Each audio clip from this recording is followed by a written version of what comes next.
바울이 로마서 전체 1장에서 8장까지 1장부터 시작해서 8장까지 주 루트를 우리가 살펴보면 하나님께서 오직 믿음으로 인해서 당신의 사람들을 구원시키셨다. 그런데 그 대상들이 어떠한 사람들이었나? 구원받은 사람이든 안 믿는 사람이든 하나님이 없는 상태의 사람들의 특징을 1장에서 우리는 정말 우리의 실체를 보여주는 무서운 죄악들의 나열을 우리가 읽었습니다. 그러한 상태에 있는 우리들을 하나님이 예수 그리스도의 은혜로 인해서, 은혜를 통해서 오직 믿음으로 인한 구원을 주셨다는 이신칭의의 교리를 시작으로, 그 교리, 하나님이 우리를 구원하셨다는 그 교리에 맞물리는 여러 가지 원리들, 다시 말씀드리면 율법, 이 율법들에 의해 율법과 행위와 오직 믿음의 구원에 관한 여러 가지 원리들을 1장에서부터 7장까지 쭉 설명을 하시죠. 그 다음에 8장에서 다시 이 신칭이, 다시 말하면 오직 믿음으로 구원받는 그 구원받은 사람들에 대한 하나님이 그들을 어떻게 대우하시는가, 끝까지 그들의 손을 놓지 않으신다는 그러한 말씀으로 8장까지 마무리를 하십니다. 그리고 다시 9장과 10장과 11장에서 복음을 얘기하시는데요. 복음을 얘기하시기 전, 다시 말하면 10장에서 복음을 말씀하시기 전에 9장을 통해서 이 복음을 얘기하는 것은 바로 구원을 언급하는 것이기 때문에 이 구원을 언급하기 전에 바울이 이상한 주제를 하나 가지고 나옵니다. 그것이 바로 예정입니다. 우리가 흔히 예정론이라고 얘기를 하는 그 예정론을 9장에서 바울이 언급을 합니다. 오늘은 이 본문을 한번 읽고 나서 시작을 했으면 좋겠어요. 로마서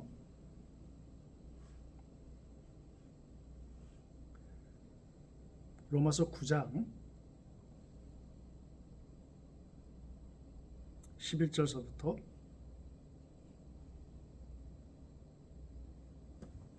한번 읽어보고 천천히 읽고 그 다음에 하나하나 우리가 살펴보도록 하겠습니다.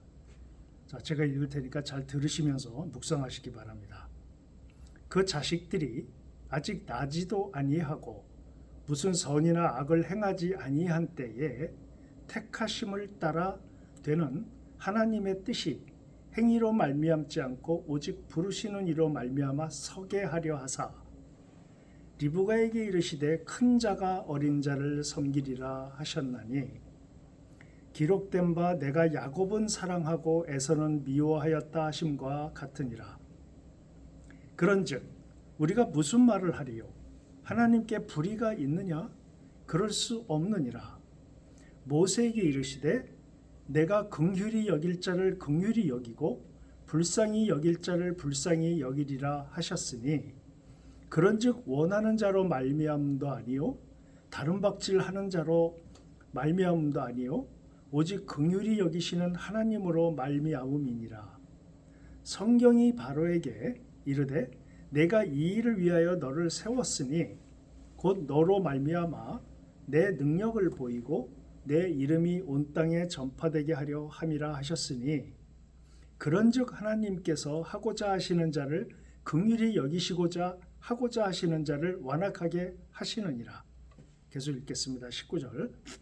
혹 내가 내게 말하기를 그러면 하나님이 어찌하여 허물하시느냐 누가 그 뜻을 대적하느냐 하리니 이 사람아 내가 누구이기에 감히 하나님께 반문하느냐 지음을 받은 물건이 지은 자에게 어찌 나를 이같이 만들었느냐 말하겠느냐 토기장이가 진흙 한 덩이로 하나는 귀 있을 그릇을 하나는 천 있을 그릇을 만들 권한이 없느냐 만일 하나님이 그의 진노를 보이시고 그의 능력을 알게 하고자 하사 멸하기로 준비된 진노의 그릇을 오래 참으심으로 관용하시고 또한 영광받기로 예비하신 바 긍휼의 그릇에 대하여 그 영광의 풍성함을 알게 하고자 하셨을지라도 무슨 말을 하리요? 이 그릇은 우리 곧 유대인 중에서뿐 아니라 이방인 중에서도 부르신 자니라. 이 로마서 9장은 바로 예정론을 말씀하시는 구절입니다. 제가 신학교 다닐 때예요. 조직신학 시간에 이 예정론에 대한 토론이 있었습니다. 그때 그 교수님께서 예정론에 대한 깔뱅이 얘기를 쭉 하시면서 미리 말씀을 다 하신 후에 이 예정론을 가지고 만약에 동의가 되는 사람과 동의가 되지 않는 사람들이 있다면 서로 토론을 해보자 하는 시간이 있었어요. 상당히 치열했던 기억이 있습니다. 교수님하고 이 핏대를 올려서 대화하는 신학생도 있었고요. 신학생들 간에 엄청난 토론이 있었던 걸로 기억이 납니다. 이 예정론은 16세기서부터 지금까지 계속해서 논쟁이 있는 교리입니다. 우리가 어떤 거는 론이라고 부르고 어떤 거는 설이라고 부르기도 하지요. 예를 들어서 론이라고 하는 창조론, 진화론, 양자 역학론 뭐 이렇게 론자를 붙는 것이 있고요. 그 다음에 설자, 이 그냥 보통 그냥 사람들이 무슨 설 하는 그런 설자 붙는 경우가 있는데요. 어떤 건 론이 붙고 어떤 건 설이 붙습니다. 론은 어떤 툭 던져진 주제를 가지고 논리적이고 이성적으로 합리적으로 과학적으로 설명할 수 있는 어떤 설명되어지는 것들로 우리는 론이라고 얘기를 하고요. 툭 던져진 주제를 그냥 논리적이고 이성적이고 합리적인 걸로 논리를 세우지 못하고 그냥 그 주제가 존재하는 정도로 던져지는 것을 우린 설이라고 합니다. 그러면 창조론, 진화론 하는데요. 우리 기독교인들에겐 이 론이 아니죠. 창조는 창조죠. 예정은 예정이라고 주장하는 사람들이 있고요. 예정론이라고 주장하는 사람들이 있고요. 예정설이라고 주장하는 사람들이 있습니다. 이거는 론이라고 주장하는 사람들, 예정이라고 주장하는 사람들, 예정설이라고 하는 사람들, 예정론이라고 하는 사람들. 깔뱅을 따르는 칼비니스트들은 예정론이라고 하지 않습니다. 그냥 예정이라고 얘기해요. 그런데 중간자적인 사람들은 예정론이라고 얘기를 하죠. 그리고 어떤 사람들은 그걸 예정설이라고 얘기합니다. 제가 이 신학교 때 그 치열한 논쟁을 막 하는 거를 같이 하고 또 옆에 이렇게 있으면서 나름대로 나중에 그 시간이 끝난 후에 저 나름대로는 이렇게 정의를 내렸습니다. 이해는 되는데 한 센텐스로 명제로 말하기는 어렵다. 제가 내린 결론이었습니다. 이와 유사한 것이 있었는데 그게 바로 삼위일체론이에요. 론이라고 얘기하죠. 삼위일체에 대해서 이해를 합니다. 마음속에서 그것이 이해가 돼요. 받아들여진다는 얘기가 되겠죠. 근데 그것을 한 문장으로 설명하기가 참 어렵다라는 생각을 하게 되는데요. 이 예정 또는 예정론도 마찬가지였습니다. 이렇듯 이 예정론을 왜 바울이 10장에서 복음의 핵심을 얘기하기 전에 왜 이걸 얘기했을까요? 우리는 여기서 그 당시에 제가 예정론을 처음 진지하게 대했을 때 이 예정론에 대해서 한번 깊게 연구를 한번 해보자 하는 마음이 있었어요. 그래서 제가 장로교 측에서 신학을 했기 때문에 예정론에 대한 충분하진 않지만 그래도 알아야 할 것들은 어느 정도는 깨닫게 되었고요. 그 왜 논쟁이 있는가에 대한 예정론의 반대론자들의 논쟁을 읽기 시작을 했습니다. 지금이야 인터넷도 발달했고요. 또 유튜브도 있고요. 해서 아주 그 연구하기가 아주 좋은 환경이 되었습니다만 제가 신학을 할 때만 해도 거의 20, 30년 전만 해도 거의 책이나 또 간혹 있는 세미나를 통해서 밖에는 이런 정보들을 얻을 수 있는 기회가 그렇게 많지 않았어요. 그러니까 예정론에 대한 가장 반대론적인 입장을 가진 사람이 누군가? 그게 아르미니우스라는 사람이었는데 그 사람이 왜 예정론이 아닌가에 대한 논제를 굉장히 많이 피력을 했습니다. 그래서 제가 로마서 9장을 강의하기 전에 강의하면서 이번 시간에는 칼비니스트들이 주장하는 예정에 대한 얘기를 하겠습니다. 그리고 다음 주에는 이 칼비니스트들이 주장하는 예정론이 왜 틀렸는가에 대해서 주장하는 이 아르미니우스의 주장을 따르는 알미니안들의 주장을 다음 주에는 언급을 하겠습니다. 그리고 그 다음 주에는 제가 이해한 예정론을 여러분하고 같이 공유하고 함께 생각해보는 시간, 이렇게 3시간을 통해서 예정론에 대한 얘기를 먼저 해야 합니다. 왜냐하면 이 예정론을 이해하지 못하면 또 예정론에 대해서 나름대로 결론을 내리지 못하면 우리가 가지고 있는 구원에 대한 본질적인 구원에 대한 해석이 이상해집니다. 그러면 이 예정론은 반드시 알아야 하는가? 이거는 꼭 알아서 나의 구원을 예정론에 입각한 바탕에서 해야 되는가? 이런 질문이 나올 수 있습니다. 이것도 마지막 3째 주에 여러분하고 나눌 것이고요.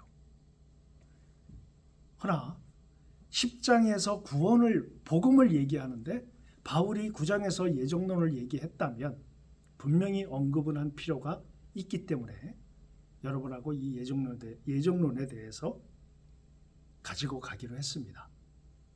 오늘은 깔뱅이 얘기하는 예정론에 대한 얘기를 여러분하고 잠깐 나누겠습니다. 한국 교단이 우리가 흔히 정통교단을 7교단이라고 합니다. 그 교단은 모든 교단이 다 사도신경을 인정하고요. 그 사도신경의 내용을 다 믿고요. 사도신경의 내용대로 그들의 믿음의 기초를 쌓아갑니다.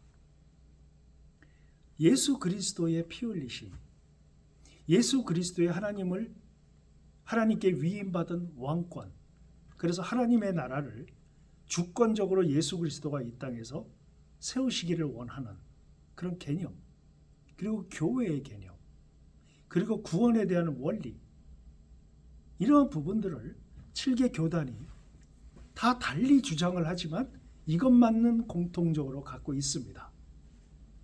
근데 그들 사이에 예정론에 대해서 받아들이는 사람이 있고 받아들이지 않는 사람들이 있어요.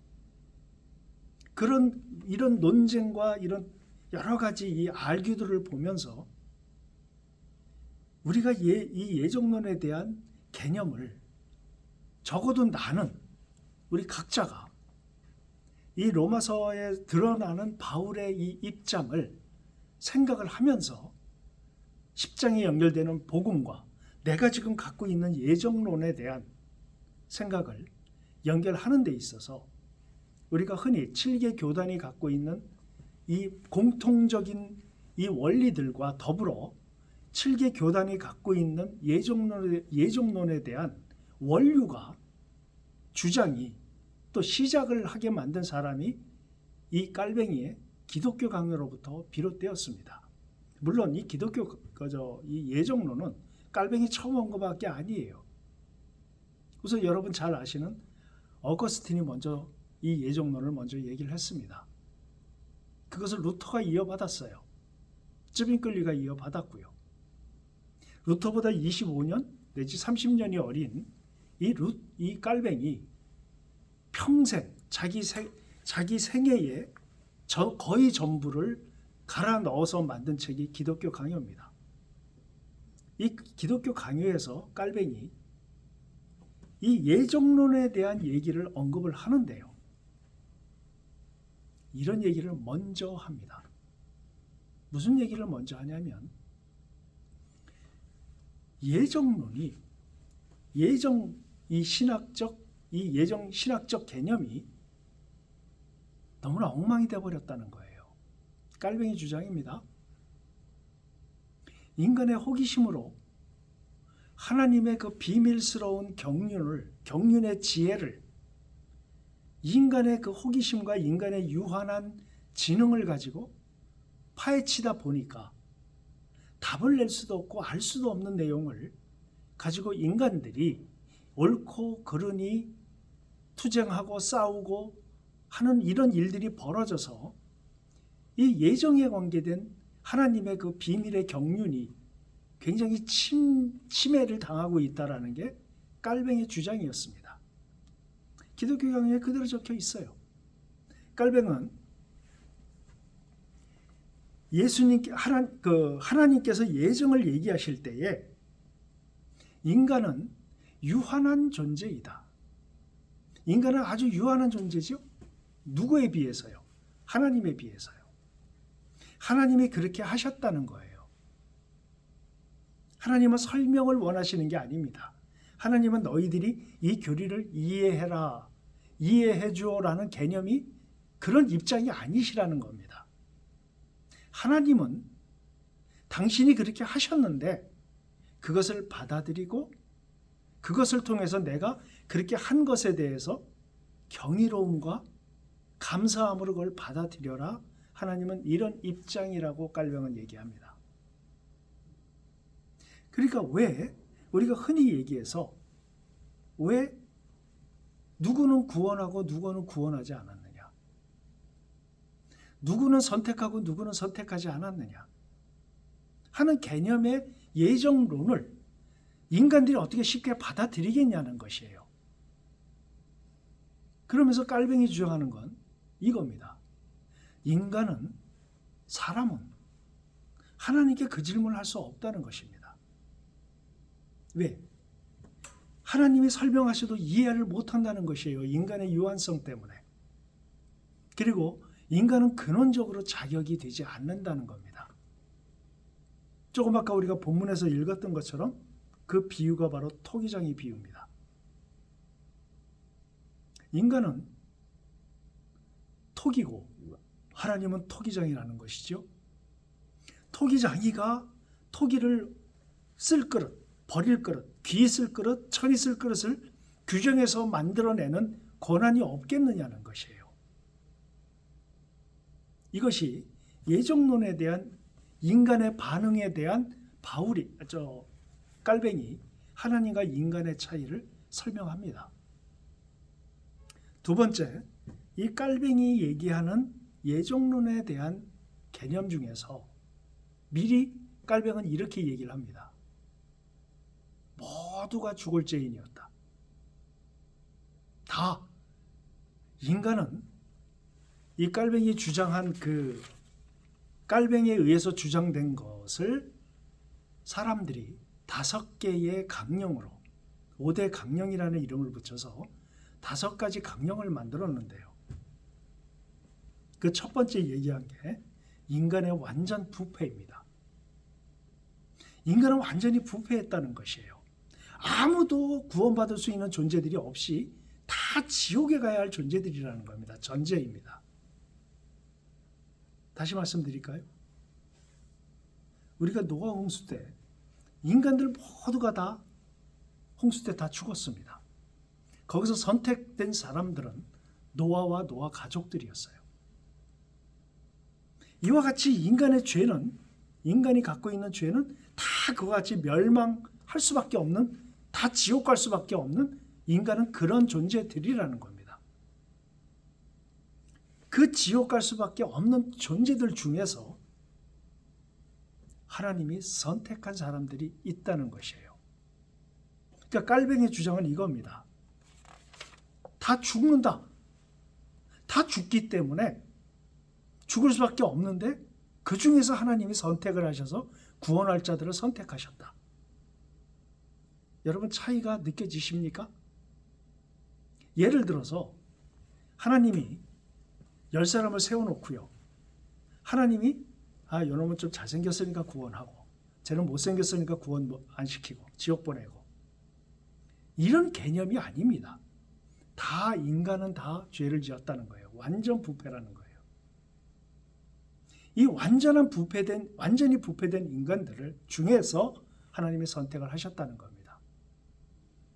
그러니까 그 선택된 사람들은 쟤는 구원 못 받나요? 라고 물을 수 없다는 것이에요. 깔뱅이는 그렇게 주장을 합니다. 내가 죽을 수밖에 없는 죄인이었는데 하나님의 선택에 의해서 나를 구원하셨다면 오히려 그건 하나님께 감사해야 될 영역이고 하나님의 그 은혜로움에 우리는 깊이 잠겨야 한다는 그런 개념입니다. 그렇기 때문에 다 죽어서 지옥에 갈 수밖에 없는 존재들인데 그 중에서 선택을 하셨다.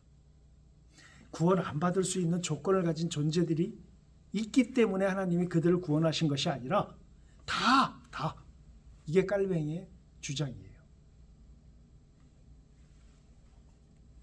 깔뱅이는 그래서 이렇게 얘기를 합니다. 예정을 탐구하는 것은 하나님의 신성한 지혜의 자리로 침범하려는 것이기에 예정을 탐구하는 것, 예정을 막 파헤치는 것, 이런 것들은 하나님의 그 신성한 지혜의 자리로 침범하는 것이다. 그건 뭐죠?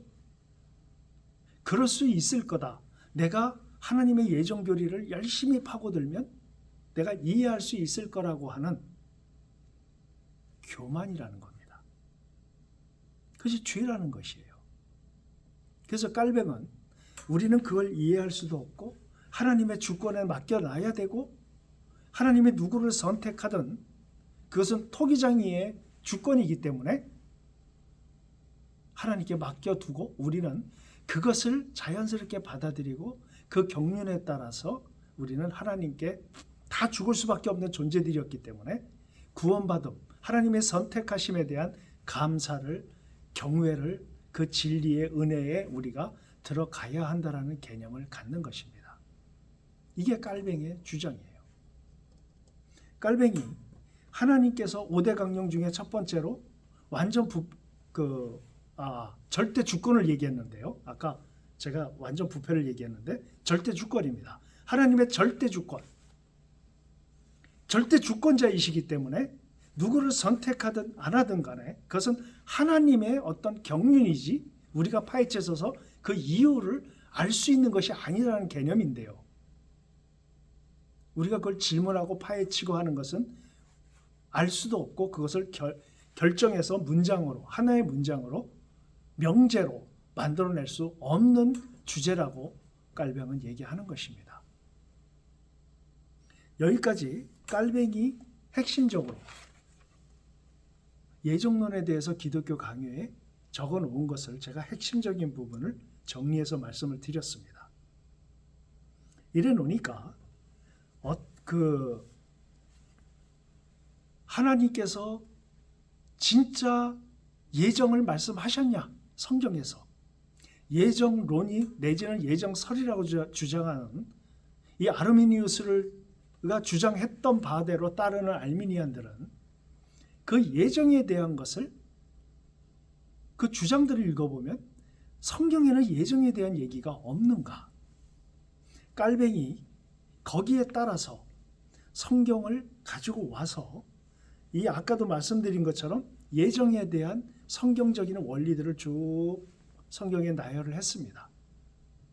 한번 우리가 그것들을 한번 살펴볼 필요가 있을 것 같아요.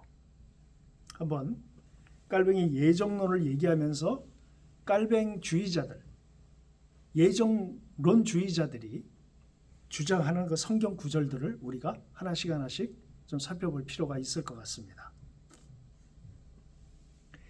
절대 주권의 하나님의 예정이다라는 개념을 가진 개념으로 구원을 받을 자와 구원받지 못할 자를 미리 예정하셨다라고 성경은 분명히 언급을 합니다. 한번 볼까요? 마태복음 7장입니다. 마태복음 7장 21절에서 23절에 보면 이렇게 나와 있죠. 나더러 주여 주여 하는 자마다 다 천국에 들어갈 것이 아니요 다만 하늘에 계신 내 아버지의 뜻대로 행하는 자라야 들어가리라.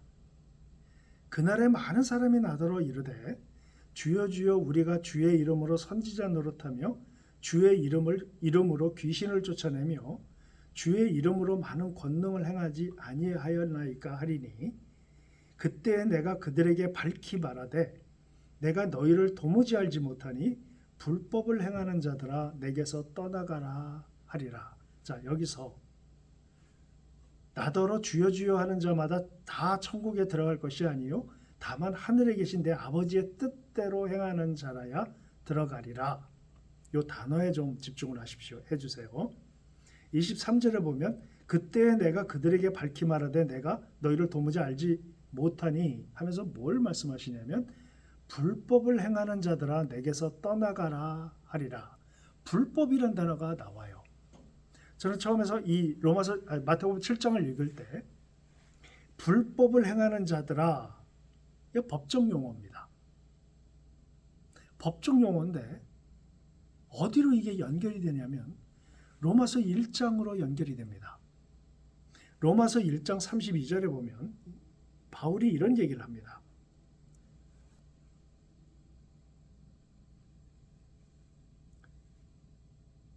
그들이 앞에는요 우리가 아다시피 하나님이 없는 사람들의 본질 특성, 이 깔뱅이 완전 부패에 대한 설명을 할 때에 인용을 하는 29절부터 나오는 내용들이 있어요. 곧 모든 불의, 추악, 탐욕, 악의가 가득한 자요, 시기살인, 분쟁, 사기, 악독이 가득한 자요, 수군수군하는 자요, 비방하는 자요 하면서 쭉 얘기를 합니다. 얘기를 하면서 32절에 그들이 이 같은 일을 행하는 자는 사형에 해당하다고. 사형. 이 사형이 뭐죠? 법적으로 이 판결이 내려지는 것이죠. 법적 판결 용어지요. 사형이. 사형에 해당하다고 하나님께서 정하심을 알고도 자기들만 행할 뿐 아니라 또한 그런 일을 행하는 자를 옳다 하느니라. 자, 불법을 행하는 자들아 다 내게서 떠나가라. 무슨 얘기입니까? 지옥에 갈 자들을 얘기하는 겁니다. 분명히 언급을 하세요. 하나님과 함께할 자들과 하나님과 함께하지 못할 자들에 대해서 분명히 있음을 선언하고 계시는 거죠. 그 다음에 유다서 1장 4절을 신약 유다서 1장 4절을 한번 보겠습니다.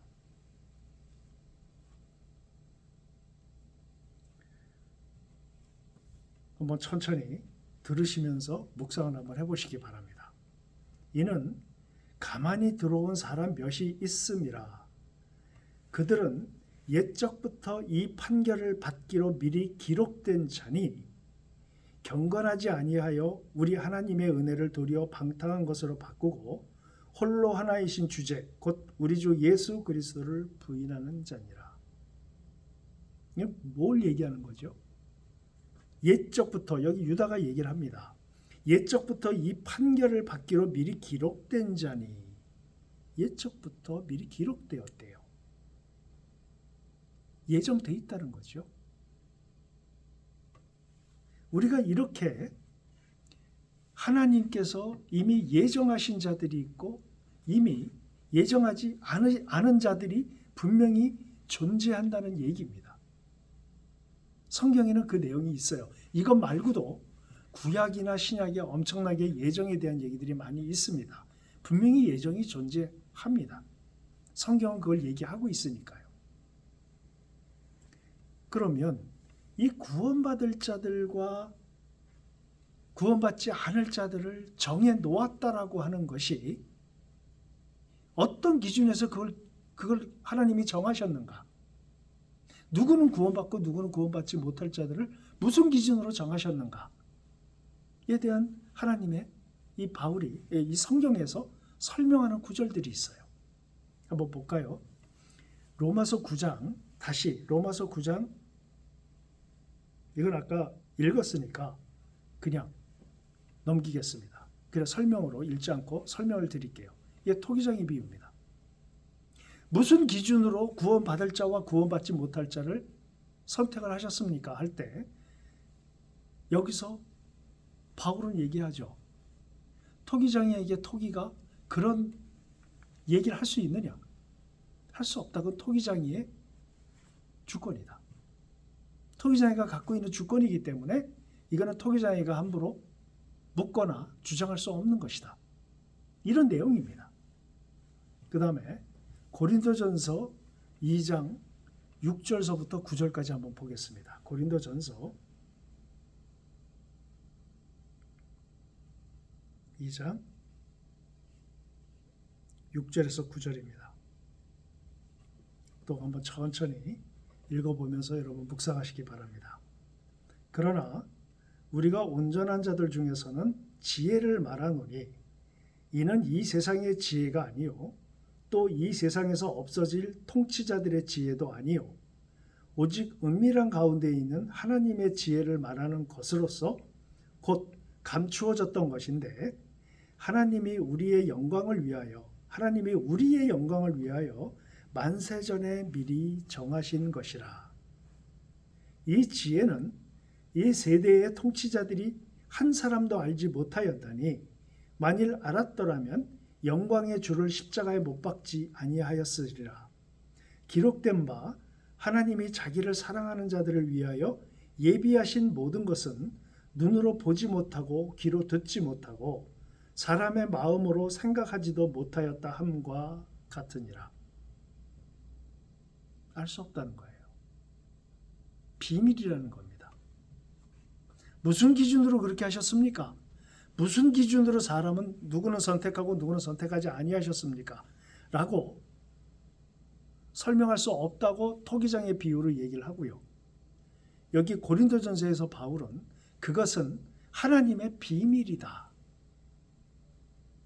전제입니다. 알 수 없다는 것이에요. 근데 우리가 이 깔뱅이 얘기하는 칼비니스트들이 주장하는 하나의 또 큰 바탕이 있는데요. 그게 뭐냐면 하나님은 사랑이시라는 거예요. 하나님이 누구는 선택하고 누구는 선택하지 않았다면 하나님이 사랑이시고 하나님은 전선하신 분이죠. 전선하신 하나님, 사랑이신 하나님이 누구는 선택하고 누구는 선택하지 않았다는 것. 누구는 하나님 품에 가고 누구는 지옥에 간다는 것. 근데 하나님이 전제가 하나님은 선하시고 하나님은 본질 자체가 사랑이시기 때문에 하나님이 그렇게 선택하셨다면 그것은 사랑에 의한 것이고 그것은 선에 의한 것이다. 그런데 왜 지옥에 가는가 하는 문제는 그 하나님의 비밀이고 우리는 그 깊이까지 들어갈 수 없다라는 게 칼비니스트들의 주장입니다. 이것에 대해서 바울이 9장 11절에서부터 18절까지 이 쭉 그 토기장의 비유를 얘기하는데요. 그것이 구약에서 하나님이 그 말씀하시는 구약을 인용해서 바울이 세 사람을 얘기를 듭니다. 그것이 로마서 9장 12절에서 14절. 이것도 찾아서 한번 읽어보겠습니다.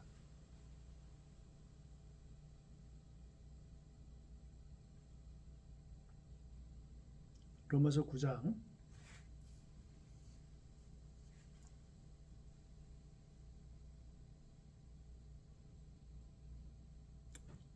로마서 9장 25절에서부터 보면은 세 사람을 들어서 바울이 얘기를 하는데요. 먼저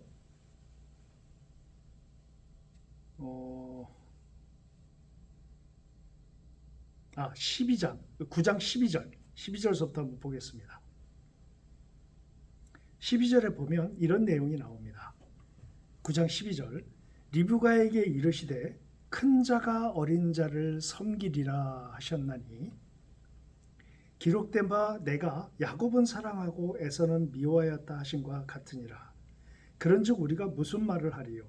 하나님께 불의가 있느냐? 그럴 수 없느니라. 바울은 이렇게 얘기를 합니다. 이걸 달리 표현해 볼까요? 왜 야곱을 택하고 에서는 택하지 않으셨습니까? 이렇게 물을 수 없다는 것입니다. 바울은 그 조금 아까 제가 말씀드린 맥락, 누구는 하나님 품에 가고 누구는 지옥에 가는데요. 이거를 야곱과 에서를 빗대어서 바울이 지금 표현을 하고 있어요. 내가 야곱을 택하고 에서를 미워하였다 함과 같으니라 할 때 우리가 무슨 말을 하겠느냐? 하나님께서 불의가 있느냐? 그럴 수 없다는 거예요. 뭐죠? 하나님은 완전한 사랑이시고 완전한 선하신 분이에요. 근데 누구는 선택하고 누구는 선택하지 않은 것이 여기서 불의를 우리가 물을 수 없다고 지금 바울은 얘기를 합니다. 그 다음에 볼까요? 15절 모세에게 이르시되 내가 긍휼히 여길 자를 긍휼히 여기고 불쌍히 여길 자를 불쌍히 여기리라 하셨으니 바울은 또 모세에게 하나님이 말씀하신 바를 예를 듭니다. 하나님이 누구는 긍휼히 여기시고요. 누구는 긍휼히 여기시지 않는 자를 하나님이 그렇게 선택을 하셨다는 거예요. 모세에게 그렇게 말씀을 하셨다는 겁니다. 그러니까 16절에 보면 그런즉 원하는 자로 말미암음도 아니요 다른 박질하는 자로 말미암음도 아니고 오직 긍휼히 여기시는 하나님으로 말미암음이라 이렇게 얘기를 합니다. 긍휼히 여기시는 하나님의 그 의지, 하나님의 의지대로 구원을 받을 자와 받지 못할 자, 긍휼히 여김을 받을 자와 긍휼히 여김을 받지 못할 자를 하나님이 선택을 하셨는데 바울은 이거에 대해서 우리가 함부로 어떤 기준으로 왜 그렇게 선택을 하셨느냐고 물을 수 없다는 겁니다. 그리고 그 다음에 17절에 보면 이런 말씀도 있습니다.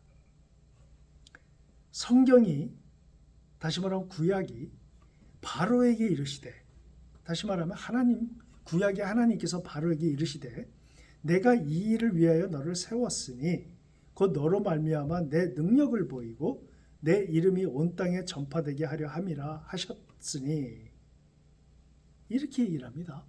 이게 무슨 뜻일까요?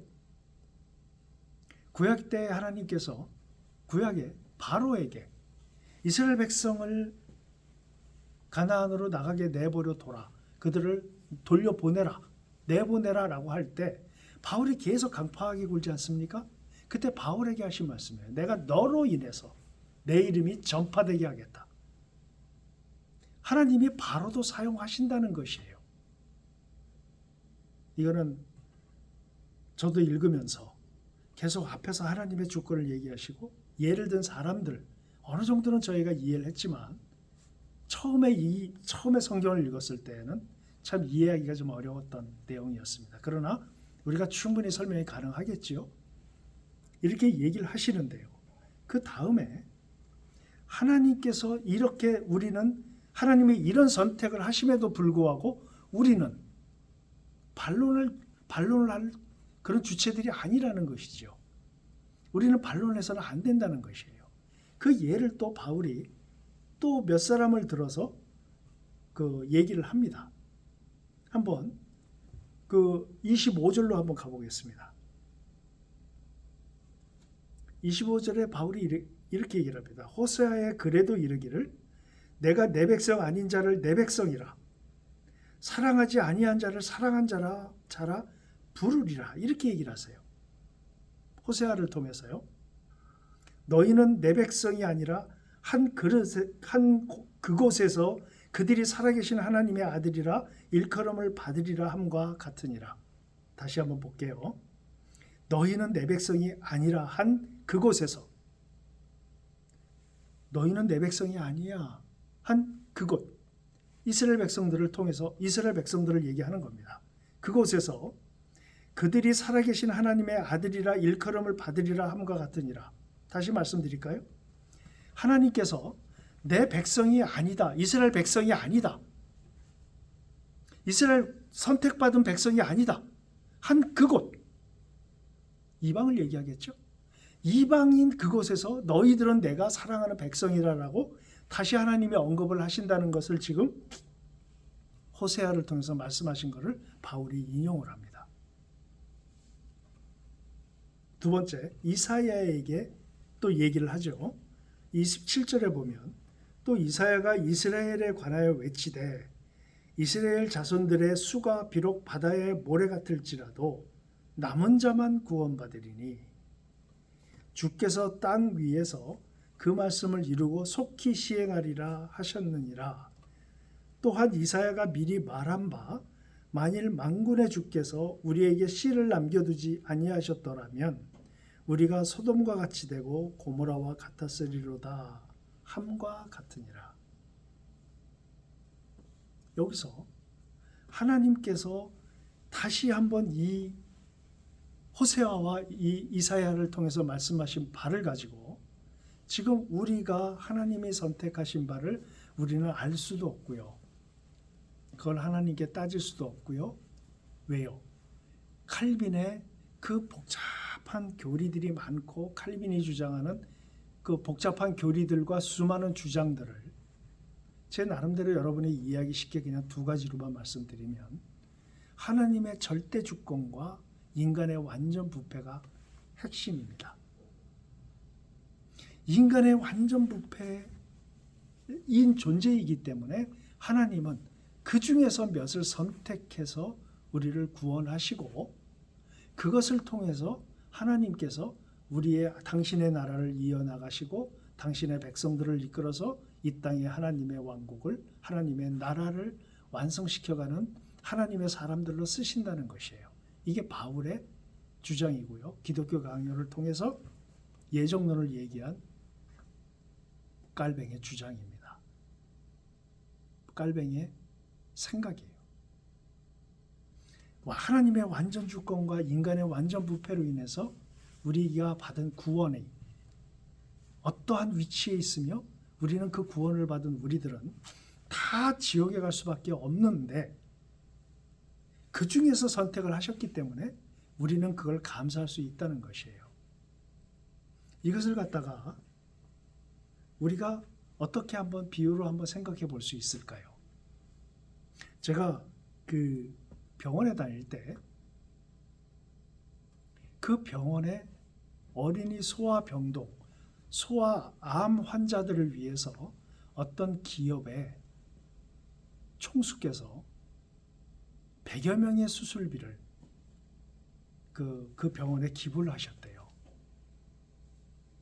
그 100여 명의 아이들이, 선택된 100여 명의 아이들이 수술을 받을 수 있는 그러한 어떤 그 기회가 생긴 겁니다. 그때 어떤 사람들이 이런 얘기를 해요. 왜 그 소아에게만 기부를 하느냐. 노인들에게도 좀 기부하지. 이렇게 얘기를 하는 걸 들었습니다. 근데 저는 이런 생각을 했어요. 나는 참 그 총수 그 아이들에게 정말 그 많은 액수를 기부한 그 총수에게 참 감사했거든요. 그 아이들이 그 수술을 혜택을 받을 수 있는 기회가 생겼기 때문이에요. 그런데 저기 동남아에 있는 어떤 병원의 소아암 환자들이 수술을 받을 수 있으면 수술을 받으며 살 수 있는 그 아이들이 왜 거기만 그 병원의 아이들만 기부를 하느냐? 우리한테 왜 안 하느냐? 라고 얘기를 할까요? 저는 그 총수에게 굉장히 그 회장님께 굉장히 감사한 마음이 있었습니다.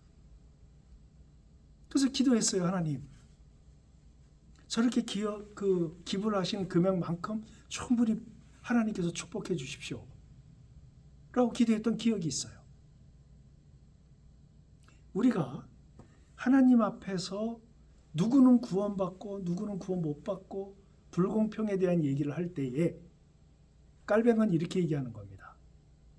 다 죽을 수밖에 없는 환자들이었는데, 그 소아병동에 있는 아이들이. 근데 정말 많은 액수를 기부해 주심으로 인해서 그 아이들이 수술을 받고 살아날 확률이 굉장히 높아졌다. 그러면 그 총수에게 감사하지 않느냐? 그러니까 이 구원이라고 하는 것은 다 지옥에 갈 존재들인데 그 중에 선택을 받았기 때문에 감사한 일이다라고 깔병은 얘기한다라는 것이 이 예정론에 대한 칼비니스트들의 주장입니다. 지금까지 말씀드린 게 깔뱅이 얘기한 예정론에 대한 아주 그 중심적인 것들만 제가 말씀을 드렸어요. 우리는 이것을 이 7개 교단에 있는 사람들 중에서 이 예정론을 예정으로 받아들이는 사람들의 마음이고 주장이고 교리고 정립이 되어 있는 정신들입니다. 지금 여러분은 어떠십니까? 지금까지 말씀드린 깔뱅의 주장을 다 인정하십니까? 다 마음속에서 다 받아들여짐이 됩니까? 한번 여러분 스스로도 한번 생각을 해보십시오. 내가 받은 구원이 어떤 위치에 있는 것인가를 깔뱅은 예정돼 있었다라고 주장을 하는 것입니다. 다음 주에는 이 깔뱅의 이 주장들을 아주 면도날로 쪼개듯이 비판한 아르미니우스와 그를 추정하는 알미니안들의 주장을 여러분하고 또 나누겠습니다. 그런 다음에 여러분이 그 다음 주에 여러분의 나름대로의 예정론을 완성하시기 바랍니다. 수고들 하셨습니다.